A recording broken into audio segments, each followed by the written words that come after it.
Elle a déclaré « Je te quitte ». J'ai hoché la tête, cela m'épargne cette peine. Son visage, quand elle a vu avec qui j'étais un mois plus tard. Inestimable. J'ai trouvé les papiers de séparation avant même qu'elle ne prononce un mot. Soigneusement empilés sur le comptoir de la cuisine, entre ma cafetière à piston et une pomme coupée en deux. C'était tout à fait le style de Vivien, la précision avec une touche théâtrale. Elle est entrée en s'essuyant les mains sur une serviette en lin. Elle ne m'a même pas regardé quand elle l'a dit. Je te quitte. J'ai rencontré quelqu'un d'autre. Quelqu'un qui m'apprécie vraiment. J'ai pris une longue gorgée de café et j'ai dit sans ciller, cela m'épargne cette peine. Ses mains se sont arrêtées en plein mouvement.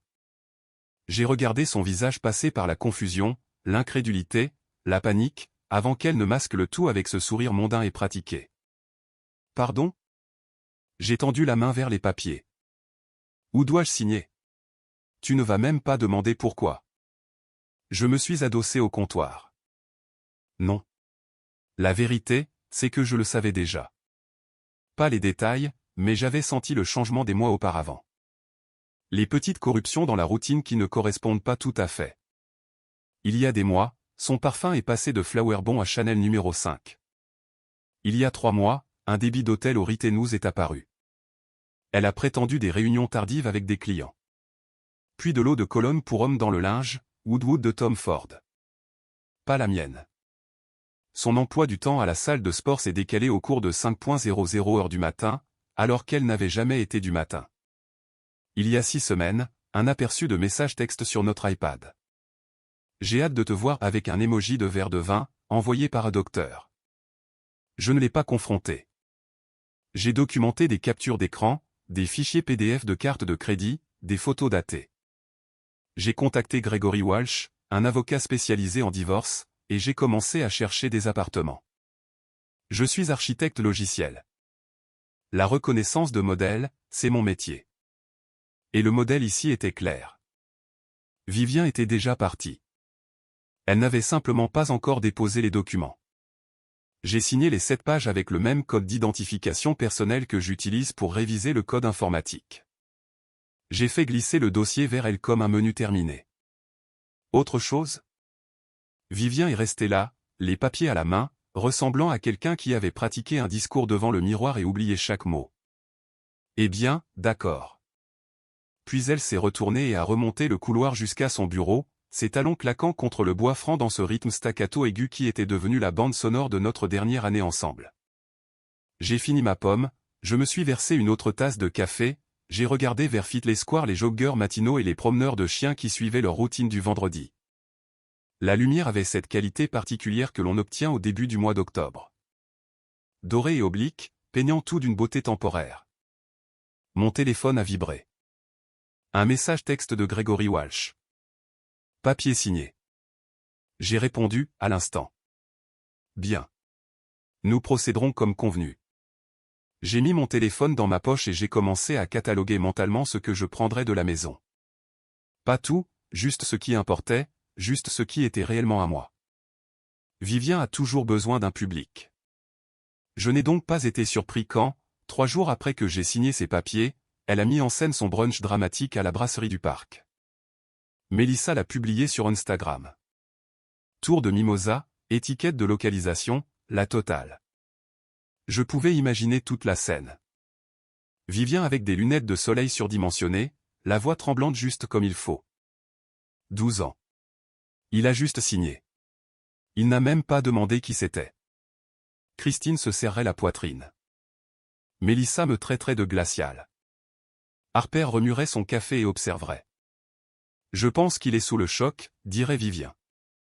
Daniel dit que les hommes comme Julien se ferment simplement émotionnellement. Et voilà. Daniel. La première mention publique lâchée comme une pierre dans une eau calme. Ce à quoi elle ne s'attendait pas, c'est que la sympathie se dévalue rapidement. Quand l'homme que vous avez quitté ne supplie pas ou ne crie pas, les gens commencent à se demander si l'histoire a un autre côté. J'ai commencé par le bureau à domicile.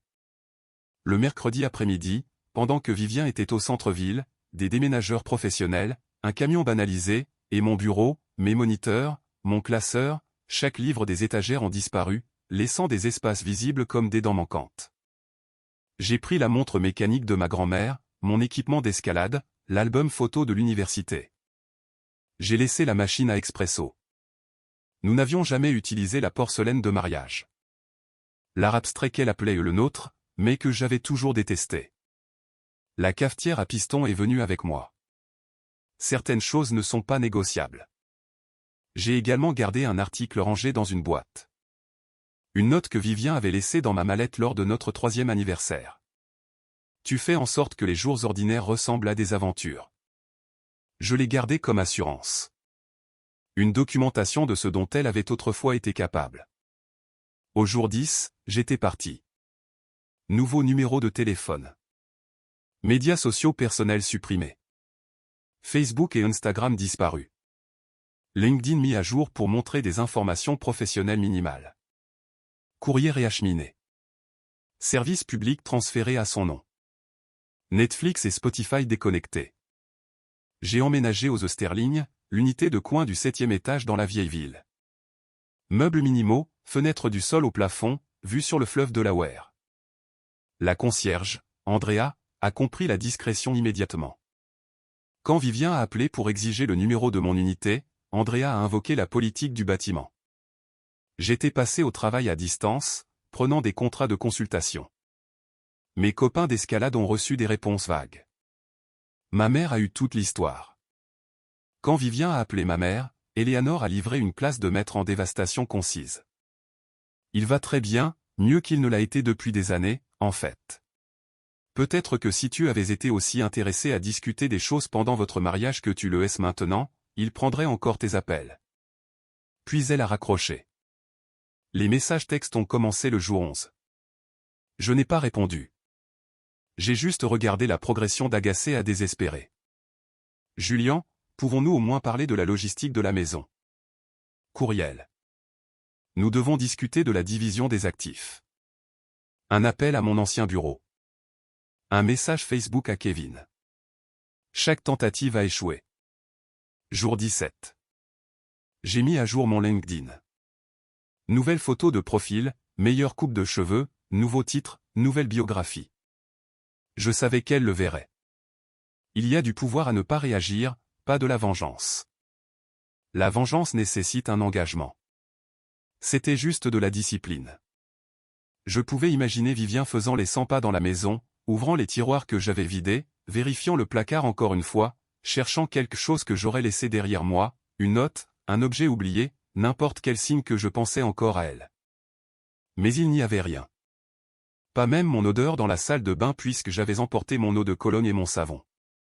Le silence a une façon de se transformer en quelque chose de plus fort que des cris. Il vous fait remettre en question votre version des faits. Il ronge les bords de votre mémoire. Et c'est exactement là que je la voulais. Ni en colère, ni le cœur brisé, mais déstabilisé. Harper m'a vu la première aux Aves un vendredi soir. J'avais demandé une faveur pour une table d'angle. Réservation à 8,30 heures, bon éclairage, bourdonnement atmosphérique. Isabelle l'avait suggéré. Si tu n'y es pas allé, tu rates quelque chose. Isabelle Montgomery, directrice de galerie, cheveux auburn foncés, des yeux verts qui écoutaient. Nous nous étions rencontrés il y a 4 mois lors d'une collecte de fonds, à l'époque où j'étais marié, mais vivant déjà dans son fantôme. Nous avions parlé de lumière et d'architecture. Nous avions découvert que nous étions tous les deux allés à l'université de Penn, avions échangé nos numéros pour le réseautage. Puis elle m'a envoyé un message texte juste après que j'ai signé les papiers, environ 3 semaines plus tôt. Un café un de ces jours. Nous avions pris un café, puis un dîner, puis cela. Quelque part là-dedans, cela s'était transformé en une véritable compatibilité. Nous partagions des assiettes en désordre comme si nous faisions cela depuis des années. Elle portait une robe portefeuille émeraude, des boucles d'oreilles en perles qui captaient la lumière quand elle riait. « Tu souris » a-t-elle dit, volant du chou-fleur dans mon assiette. « Ne suis-je pas censé le faire ?»« Tu le es. C'est juste agréable à voir. » Elle a touché mon poignet. Pour ce que ça vaut, je pense qu'elle est idiote. Tu ne la connais même pas. Quelque chose a vacillé sur son visage. J'en sais assez. Nous avons parlé de la prochaine exposition de sa galerie. Elle gesticulait avec son verre de vin, passionnée par son travail. Je posais des questions parce que j'étais sincèrement intéressé. Et la regarder s'illuminer était une forme d'art en soi. Je n'ai pas remarqué Harper prenant une photo à l'autre bout de la pièce. J'étais juste présent, concentré sur la femme en face de moi, celle qui était apparue dans ma vie exactement quand j'avais besoin de la preuve qu'une connexion ne devait pas être épuisante. Nous avons fini le dîner vers 10:00 heure, nous sommes sortis dans la rue pavée où l'air d'octobre avait cette fraîcheur parfaite et avons partagé un taxi pour retourner chez moi. Pas de drame, pas de performance, juste deux personnes qui s'appréciaient et choisissaient de continuer la soirée. Harper a montré la photo à Vivien le lendemain. Même restaurant, juste elles deux. Je pense avoir vu Julien hier soir, a dit Harper avec désinvolture. La fourchette de Vivien s'est arrêtée. Où? Aux Aves. Rire forcé. Je t'en prie. Julien pense que 80 € pour un dîner, c'est excessif. Je sais. C'est ce qui m'a surprise. Vivien a posé sa fourchette trop prudemment. Était-il seul? Pause. Non. Un silence lourd. Vivien a bu de l'eau. Avec qui était-il? Je ne l'ai pas reconnu. Superbe, cependant. Cheveux auburn, d'élégantes boucles d'oreilles en perles. Ils avaient l'air à l'aise ensemble, comme s'ils sortaient ensemble depuis un moment. Voix tranchante. Un moment. Je n'allais pas te montrer ça. Harper a fait glisser son téléphone sur la table. La photo n'était pas de grande qualité. Restaurant sombre, zoomé. Mais c'était indubitablement moi. En plein rire. La main d'Isabelle sur mon poignet. Tous les deux sincèrement heureux. Il ne m'a même pas dit qu'il fréquentait quelqu'un. Harper, douce mais ferme, tu es divorcé, Vivien. Il n'a pas à le faire. Cette nuit-là, Vivien a conduit jusqu'à mon immeuble, s'est assise dans sa Lexus pendant 20 minutes, observant mes fenêtres. Andrea l'a mentionné plus tard. Si Vivien avait regardé assez longtemps, elle aurait vu deux silhouettes, du vin versé, un rythme facile, la vie que je construisais sans elle. Je ne lui ai pas répondu par message texte. Pas quand elle a envoyé Julien. Pouvons-nous parler? À 11:47 un mercredi soir. Pas quand le message est resté là, distribué, mais non lu pendant 5 minutes avant que je l'ouvre finalement. Ma réponse a été brève. Que reste-t-il à discuter? 5 mots.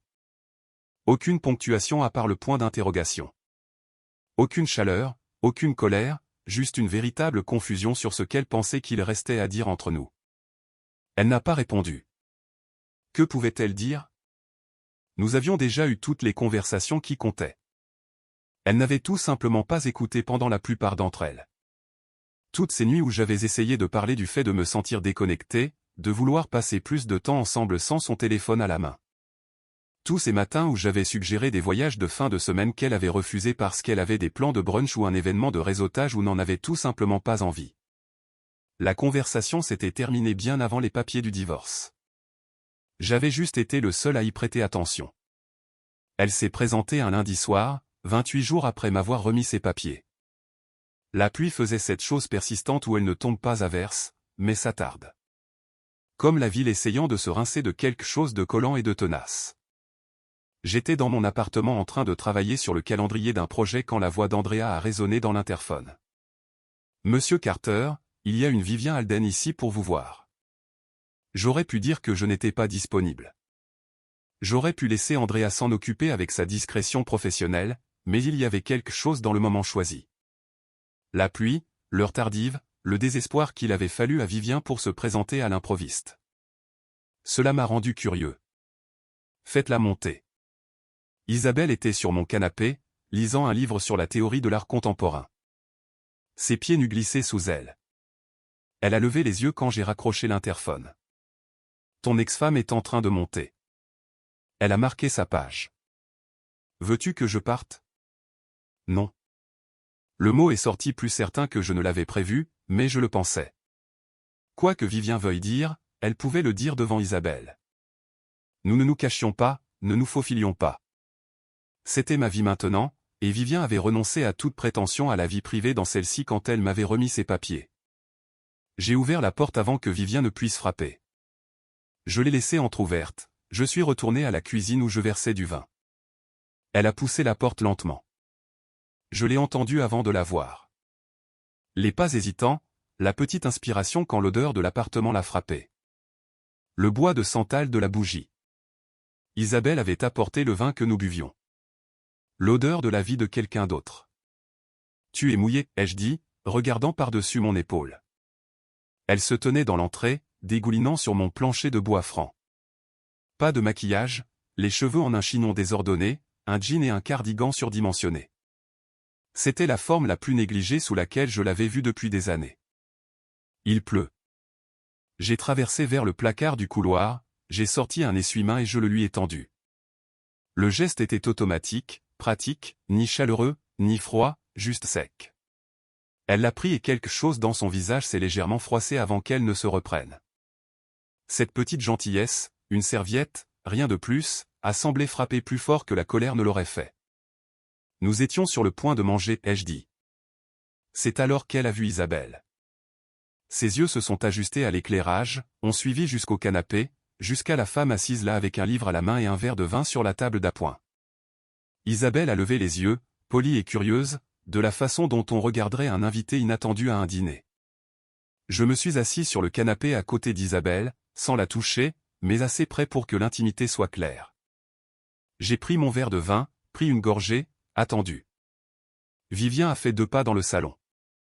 Ses bottines ont claqué contre le sol, chaque pas résonnant comme une erreur. « Tu ne perds pas de temps » a-t-elle dit, cherchant le sarcasme comme mécanisme de défense. Je sirote mon vin. « Tu l'as fait. » Le sourcil d'Isabelle s'est légèrement levé. Pas cruel, juste intéressé, comme si elle regardait une pièce de théâtre avec de meilleurs dialogues que prévu. La voix de Vivien est devenue plus douce, plus petite. Je pensais que nous pourrions peut-être parler. Je pensais que nous l'avions fait, ai-je dit. Le jour où tu m'as remis les papiers. La rougeur a commencé dans le cou de Vivien, a grimpé derrière ses oreilles. Je ne criais pas, n'accusais pas, ne faisais rien d'autre que d'être assis paisiblement dans mon propre appartement avec quelqu'un qui voulait vraiment être là. Isabelle s'est penchée légèrement vers moi. Veux-tu que je vous laisse un moment ? Sa voix, cette voix a déclenché quelque chose dans le visage de Vivien. Une reconnaissance retardée mais inévitable. Je l'ai regardé se produire. J'ai vu le cerveau de Vivien fouiller dans de vieux dossiers, faisant remonter un nom, un visage, un souvenir d'il y a 15 ans. Non, ai-je dit à Isabelle, ignorant le moment de réalisation de Vivien. Nous allons bien. Vivien me fixait maintenant. Tu as déjà tourné la page ? La question est sortie presque de manière irritable, comme si j'avais ouvert les cadeaux de Noël en avance. Tu as décidé rapidement, ai-je dit. J'ai respecté ton choix. Isabelle a regardé entre nous, une véritable confusion sur le visage. Je suis désolé. Que se passe-t-il ? Et voilà. Le moment où Vivien a réalisé qu'elle était devenue si inutile à ma nouvelle vie que la femme que je fréquentais ne comprenait même pas pourquoi elle était là. J'ai posé mon verre de vin avec le même soin que j'utilisais autrefois pour manipuler les choses coûteuses de notre mariage. Voici Vivien, mon ex-femme. Les sourcils d'Isabelle se sont légèrement levés. Oh. Une pause. Je vois. Ne jouant pas à des jeux. N'étant pas cruelle, juste sincèrement surprise que cette femme dégoulinant de pluie sur mon sol se soit présentée à l'improviste après tout ce temps. Le murmure de Vivien a traversé la pièce. Elle ne sait même pas pourquoi je suis ici. Ce n'est pas sa faute, ai-je dit. Les mots sont restés suspendus là. Simple. Vrai. Dévastateur. Vivien a reculé d'un pas, serrant toujours la serviette comme si c'était la preuve qu'elle avait autrefois appartenu à cet endroit. Mais ce n'était pas le cas. Elle était une note de bas de page maintenant, un chapitre fermé depuis longtemps. Isabelle et moi sommes retournés à notre conversation sur le vernissage de la galerie de jeudi, et j'ai regardé Vivien réaliser que nous allions simplement continuer notre soirée, que sa présence était une brève interruption, rien de plus. M'as-tu ? Sa voix s'est brisée. M'as-tu un jour vraiment aimé ? Je ne m'attendais pas à cette question. Je ne m'étais pas préparé à la vulnérabilité brute de celle-ci, au besoin enfantin de réassurance. Je l'ai regardé, je l'ai vraiment regardée pour la première fois depuis son arrivée, j'ai vu la femme que j'avais épousée à 26 ans, pleine de projets et de possibilités. J'ai vu la personne qu'elle était devenue, polie et soignée, et si désespérément affamée de validation qu'elle avait brûlé tout ce qui était stable dans sa vie pour se sentir désirée par quelqu'un de nouveau. J'ai posé mon verre de vin soigneusement. Je me suis légèrement redressé. J'ai laissé le silence s'installer un instant avant de répondre. Je l'ai fait, profondément, tous les jours. Même quand c'était difficile, même quand je me sentais petit dans des pièces que tu voulais dépasser. J'ai fait une pause. J'ai laissé cela pénétrer. Jusqu'à ce que tu cesses de nous aimer. Nous. Pas moi. Pas toi et moi. Nous. Le mariage lui-même. La troisième entité que nous avions créée ensemble qui avait besoin de nous deux pour la maintenir en vie. Elle l'avait affamée pendant que j'essayais encore de la nourrir. Et maintenant, elle voulait savoir si je m'en étais jamais soucié. La bouche de Vivien s'est ouverte. Aucun son n'est sorti. Aucune excuse, aucune défense, aucun argument, juste le silence. Je me suis levé, non pas pour l'accompagner à la porte, mais juste pour m'étirer, pour signaler que cette conversation avait atteint sa fin naturelle. Je n'avais pas l'air en colère, je ne me sentais pas en colère, juste résolu. Isabelle est retournée à son livre. La lampe à côté d'elle projetait une lumière chaude sur la page et sur le bord de mon épaule, mettant en évidence les parties de la scène qui comptaient maintenant. Vivien s'est retourné lentement, tenant toujours la serviette et a marché vers la porte. Aucun de nous n'a suivi. Aucun de nous ne l'a arrêté. La porte s'est fermée derrière elle avec le clic le plus doux. Solide, coûteux, définitif. J'ai écouté ses pas s'estomper dans le couloir, j'ai entendu l'ascenseur arriver et repartir. Puis je me suis tourné vers Isabelle qui m'observait avec ses yeux verts qui ne manquaient rien. « Est-ce que tu vas bien ?» a-t-elle demandé. Je suis retourné à la cuisine, j'ai vérifié le saumon dans le four. Encore 8 minutes. J'ai remué le risotto sur la cuisinière. Oui, je vais bien, et je le pensais. J'ai expiré, pas de manière triomphante, pas de manière dramatique, juste complètement. La tension que je portais dans mes épaules s'est relâchée. Ce chapitre était terminé. Aucune révision nécessaire. Isabelle m'a rejoint dans la cuisine, s'est adossée au comptoir à côté de moi. Elle n'a pas posé d'autres questions.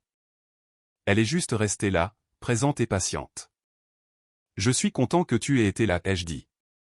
Elle a souri. Moi aussi. La minuterie a bipé. J'ai sorti le saumon du four, j'ai tout dressé avec plus de soin que nécessaire. Isabelle a mis la table, savait où étaient les serviettes, où je gardais la bonne argenterie. Nous avions atteint ce niveau de confort domestique qui vient d'une véritable compatibilité, pas d'une cohabitation forcée. Nous avons dîné et parlé de sa prochaine exposition. J'ai posé des questions sur le processus du photographe. Elle a répondu, animée et engagée. La conversation coulait de la façon dont elle le fait quand les deux personnes sont réellement intéressées par ce que l'autre a à dire. À un moment donné, le disque de Chet Baker s'est terminé. Je me suis levé, je l'ai retourné sur la face B, et Miles Davis a commencé à la place. Isabelle n'a pas commenté le changement, elle a juste souri quand je me suis rassis. Au moment où nous avons fini de manger, il était presque 8:00 heure. Nous sommes passés au canapé avec du vin frais et elle a repris son livre pendant que j'ouvrais mon ordinateur portable pour terminer le calendrier du projet que j'avais abandonné plus tôt. Un silence confortable, le genre qui n'a pas besoin d'être rempli. La pluie continuait contre les fenêtres, plus douce maintenant, juste la météo, pas une métaphore. Vivien conduisait pour rentrer chez elle par ces mêmes rues, devant ces mêmes bâtiments, mais je n'y ai pensé que bien plus tard. Sur le moment, j'étais juste présent dans ma propre vie, vivant enfin dans l'espace que j'avais construit au lieu de celui que j'étais censé occuper. La maison l'a avalé. C'est ainsi que Vivien l'a décrit plus tard à Harper dans un moment d'honnêteté inhabituelle. Chaque pièce résonnait d'absence, pas le genre romantique, le genre inconfortable qui vient du fait de réaliser que vous êtes seul et que c'est de votre propre faute. Elle a traversé des pièces qui abritaient encore les fantômes de mes habitudes. Le bureau vide où mon bureau avait été. Le vide sur la bibliothèque où mes livres d'architecture s'étaient trouvés. L'armoire de la salle de bain avec seulement ses produits maintenant. Aucune compétition pour l'espace sur les étagères. Elle s'est assise sur le bord de son lit et a senti à quel point il était grand sans quelqu'un d'autre dedans. L'oreiller sur ce qui était mon côté avait toujours la même taille d'oreiller, mais il était immaculé maintenant. Décoratif, plus fonctionnel. Son téléphone a vibré. Daniel posant des questions sur les plans de dîner pour plus tard cette semaine. Elle a regardé le message pendant un long moment avant de répondre par un peut-être non engageant. La vérité s'installait. Elle avait échangé une vie contre une autre, mais la nouvelle vie ne se matérialisait pas comme elle l'avait imaginé. Daniel était toujours marié, jonglant toujours avec ses propres obligations.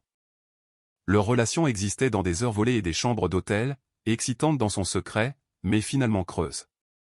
Pendant ce temps, j'avais simplement tourné la page, construit quelque chose de réel avec quelqu'un qui avait toujours été là, attendant dans les coulisses de nos années universitaires avant même que Vivien ne m'ait remarqué. Elle a fait défiler son téléphone avec cette énergie désespérée et stupide que les gens ont quand ils évitent de trop réfléchir. Instagram, Facebook, retour à Instagram, des influenceurs vendant des soins de la peau, des amis annonçant des grossesses, les vacances de quelqu'un dans les îles Turques et Caïco. Et puis elle l'a trouvé. La photo était glissée dans son fil d'actualité entre un coucher de soleil sur la plage et une assiette de sushi mal éclairée publiée par quelqu'un à qui elle n'avait pas parlé depuis sa 3e année d'université. Une connaissance qui avait fait partie de leur cercle social élargi à l'université de Penn. C'était nous, moi et Isabelle, assis à la table d'un café en plein air, des verres de vin à la main, la lumière de l'heure dorée donnant à tout l'air d'une scène de film. Ma main reposait sur celle d'Isabelle sur la table. Nous sourions tous les deux, pas pour l'appareil photo, juste l'un à l'autre. La légende, parfois, le bonheur commence exactement là où finit le désespoir. Pas d'étiquette, pas de mots-clics, juste cette simple vérité. Vivien a zoomé sur la photo, a étudié le visage d'Isabelle avec l'intensité de quelqu'un essayant de résoudre un puzzle. Et c'est là que le souvenir complet s'est mis en place. Isabelle Prescott, c'était son nom de jeune fille. Elles avaient suivi le séminaire d'éthique du professeur Carvé ensemble, en 3e année d'université. Isabelle avait été intelligente, gentille, généreuse avec ses notes et son temps. Elle s'était également intéressée à un étudiant en pré-médecine nommé Andrew, avait parlé de lui avec cette sorte d'espoir prudent que les gens ont quand ils ne sont pas sûrs que leurs sentiments soient réciproques.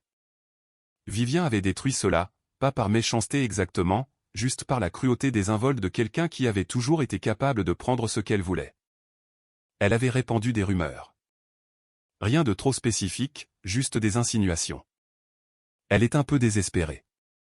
J'ai entendu dire qu'elle coucherait avec n'importe qui. Elle est si ennuyeuse. Je ne sais pas ce que quiconque lui trouve. Puis elle avait elle-même flirté avec Andrew lors d'une fête, non pas parce qu'elle le voulait, mais parce qu'elle le pouvait. Parce que regarder le visage d'Isabelle de l'autre côté de la pièce lui avait donné un petit frisson de pouvoir. 2 semaines plus tard, Isabelle avait changé de spécialité, changé de dortoir, disparu de leur cercle social entièrement. Vivien l'avait qualifiée d'oubliable à quiconque demandait ce qui s'était passé. Et puis elle l'avait oublié. De la façon dont vous oubliez les gens que vous avez brisés avec désinvolture. Sauf qu'Isabelle n'avait pas été oubliable du tout. Elle avait juste été silencieuse de la même manière que j'étais silencieux. De la même manière que la véritable substance est silencieuse alors que la performance doit être bruyante. Et maintenant, Isabelle était de retour, pas comme une vengeance, mais comme une justice poétique. L'univers avait le sens de l'ironie. Après tout, Vivien a posé son téléphone face vers le bas sur la table de nuit. La lueur de l'écran a saigné à travers, projetant des ombres sur le plafond. Elle est restée allongée là dans le noir, tout habillée sur les couvertures et a ressenti tout le poids de ses choix. Pas seulement m'avoir perdu, mais avoir perdu la version d'elle-même qui aurait pu être digne de me garder. Les jours qui ont suivi ont eu une qualité onirique pour nous deux, mais dans des directions opposées. Le mien était le bon rêve, le genre où vous vous réveillez reconnaissant qu'il soit réel. Le sien était le cauchemar au ralenti où vous continuez d'essayer de courir, mais où vos jambes ne bougent pas. Je suis allé faire de l'escalade le mardi matin dans la nouvelle salle de sport de Fishtown. J'y suis vraiment allé cette fois-ci, contrairement aux mensonges que j'avais racontés aux gens. Isabelle m'a rejoint pour un café après au Reading Terminal Market, et nous nous sommes assis à une petite table près du fond, buvant des cafés filtres et planifiant un voyage de fin de semaine à Cap May. Je n'y suis jamais allé, a-t-elle dit, traçant le bord de sa tasse avec un doigt. Est-ce étrange ? Vivre à Philadelphie toute ma vie d'adulte et ne jamais me rendre sur la côte. Nous allons arranger ça. Il y a un phare, de bons fruits de mer, des plages tranquilles. Elle a souri. Tranquille semble parfait. Nous avons conduit jusque-là ce samedi-là dans ma voiture. Les fenêtres entr'ouvertes pour laisser entrer l'air d'octobre. Elle a fait une liste de lecture. Nina Simone, Billie Holiday, du folk indépendant moderne que je ne reconnaissais pas mais que j'appréciais. Nous avons parlé de tout et de rien. Comme on le fait lors des voyages en voiture quand la conversation n'a pas besoin de destination. L'auberge était petite, boutique, le genre d'endroit qui donnait l'impression de séjourner dans la maison soigneusement organisée de quelqu'un. Notre chambre avait une cheminée et pas de télévision, ce qui nous convenait parfaitement. Nous avons marché sur la plage malgré le vent, loué des vélos et pédalé jusqu'au phare. Nous avons mangé des guédilles au homard dans un endroit que l'aubergiste avait recommandé. Cette nuit-là, nous avons parlé jusqu'à 2:00 heure du matin d'art et d'architecture et des choix que font les gens et qui les mènent exactement là où ils doivent être. Elle s'est endormie au milieu d'une phrase, la tête sur ma poitrine, et je suis resté là à l'écouter respirer et à penser à la façon dont, parfois, les meilleures choses dans la vie sont celles que vous ne prévoyez pas. Pendant ce temps, Vivien s'effondrait.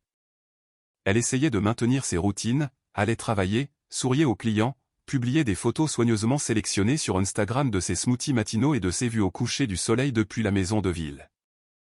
Mais sous la performance, elle se noyait. Daniel est venu le samedi soir. Elle avait oublié qu'il venait, n'avait pas nettoyé, ni cuisiné, ni fait aucune des choses qu'elle faisait habituellement pour se préparer. Il l'a remarqué.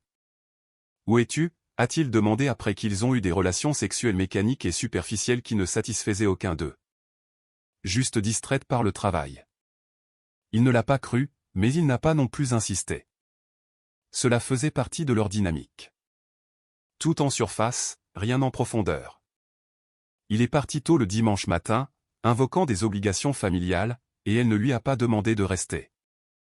Après son départ, elle s'est assise dans ce qui était mon bureau, fixant l'espace vide où mon bureau s'était trouvé.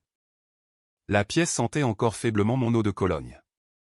Ou peut-être qu'elle l'imaginait.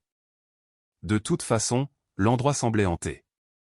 Elle a passé son doigt le long de la bibliothèque, recueillant la poussière là où mes livres d'architecture avaient été.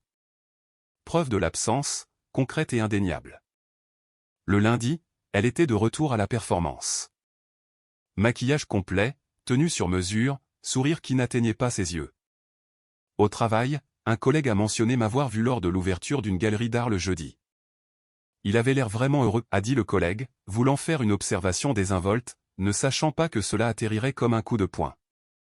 Vivien a hoché la tête, a changé de sujet, et plus tard seule dans son bureau, elle a ouvert l'Instagram d'Isabelle une fois de plus. Nouvelle publication, une photo du phare de Cap mais contre un ciel bleu. Légende, trouver la beauté dans des endroits inattendus. J'ai été identifié. Mon profil, que j'avais rendu privé des semaines auparavant, ne montrait qu'un avatar en silhouette et aucune publication. Elle ne pouvait plus voir dans ma vie. La porte s'était fermée et verrouillée, et elle était du mauvais côté. Cette nuit-là, allongée dans son lit, elle a compris avec une clarté totale ce qu'elle avait perdu. Pas seulement un mari, pas seulement un mariage, mais la personne qu'elle avait été quand quelqu'un l'aimait inconditionnellement. La version d'elle-même qui avait écrit ce mot sur les jours ordinaires qui ressemblent à des aventures. Elle avait tout échangé pour l'excitation, pour la validation, pour l'adrénaline d'être désirée par quelqu'un de nouveau. Et qu'avait-elle obtenu? Des heures volées avec un homme marié qui lui ferait probablement exactement ce qu'il avait fait à sa propre femme. Une maison vide qui résonnait. Une vie qui avait l'air parfaite sur Instagram, mais qui semblait creuse dans les moments calmes. Le chagrin qui la frappait n'était pas du genre qui apporte une catharsis. C'était du genre froid et permanent qui vient du fait de comprendre que vous ne pouvez pas revenir en arrière, que certaines portes une fois fermées ne se rouvrent pas, peu importe à quel point vous frappez fort. Je ne savais pas la plupart de cela, pas en détail, mais je pouvais l'imaginer de la même manière que j'avais imaginé sa liaison avant d'en avoir la preuve. La reconnaissance des modèles fonctionne dans les deux sens. Ce que je savais, c'est que j'avais cessé de penser à elle, sauf de manière abstraite. Elle était devenue une histoire que je racontais sur mon passé, pas une présence dans mon présent. Et cette distance, cette séparation émotionnelle complète était le signe le plus vrai que j'avais tourné la page. 3 semaines après sa visite pluvieuse à mon appartement, Isabelle et moi dînions chez moi un jeudi soir. Rien d'extravagant. J'avais fait des pâtes. Elle avait apporté une salade et une bouteille de vin qu'elle gardait. Nous parlions de sa prochaine exposition quand elle a dit avec désinvolture, « Je l'ai vue, tu sais, il y a des années, avant qu'elle ne soit ta femme. » J'ai posé ma fourchette. Vivien? Nous étions à l'école ensemble, avions quelques cours, évoluions dans des cercles sociaux adjacents. Isabelle a pris une gorgée de vin, choisissant ses mots avec soin. Elle n'a pas été gentille avec moi. Rien de dramatique, juste le genre de choses comme la mort par 1000 coupures. Rumeurs, exclusions, cruauté désinvolte. Que s'est-il passé? J'ai été transféré dans un autre programme. Plus facile que de combattre quelqu'un qui avait tout le capital social. Elle a croisé mon regard. Je ne te dis pas ça pour te faire te sentir mal ou pour valider ta décision.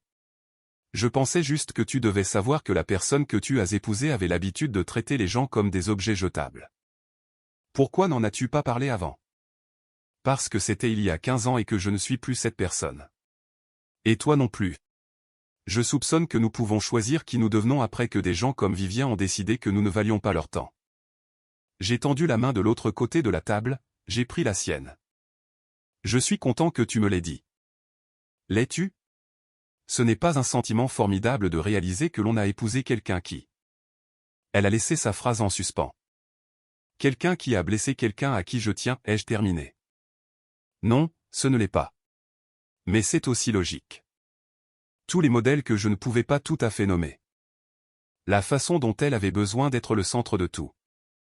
La façon dont elle devenait froide si elle sentait que quelqu'un recevait une attention qui aurait dû être la sienne. Nous sommes restés avec cela un moment, la connaissance s'installant entre nous.